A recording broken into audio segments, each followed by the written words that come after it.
என் பூ போட்ட சட்டை எங்க? என் பூ போட்ட சட்டை எங்க? அம்மா! ஒரு மணி நேரமா தேடினுக்கிறேன். இந்த பீரோல என்னோட பூ போட்ட சட்டையை காணோம்.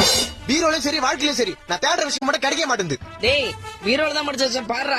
நான் கபோர்ட்ல தேடினுக்கிறேன். நானும் பீரோல தான் தேடினுக்கிறேன். உன் புடவை மட்டும் அப்படியே அடுக்கடுக்கா காஞ்சி பட்டு, மதுரை பட்டு, கன்னியாகுமரில இருந்து செங்கல்பட்டு வரைக்கும் மச்சி அடிக்க வச்சுக்கல. என் பூ போட்ட சட்டையை மட்டும் எங்க காணோம்? இப்போ உன் சட்டையை தேடி எடுத்துட்டேன்னா நான் பட்டியை போட்டு பயணிக்கு போக சொல்றியா? சட்டையை தேடி கொடுமா ஃபர்ஸ்ட். டைம் ஆகுது. இப்ப நான் தேடி எடுத்தனா தொடப்ப கட்டதான். தொடப்பு கட்டலாம் வேணாம், சட்டையை தேடி கொடு. இரு இங்க சட்டை இருக்கட்டும். இருதா டேய் என் புடவைங்கடா. கீழே வந்தாலும் புடவை இங்கதான் இருக்குது. என் பூ போட்ட சட்டை எங்க?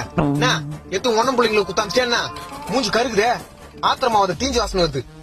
டேய் கேஸ் மேல பால் வச்சிருக்கா. ஓ தீஞ்சு வாசனை அங்கதான் வருதா? ஏமா என் பூ போட்ட சட்டமா? ஐயோ மொத்த பாலும் போச்சு. ஏமா என் பூ போட்ட பூ உன்னால என்னாச்சு பாத்தியா? அம்மா பால் தீஞ்சு போச்சு. என் பூ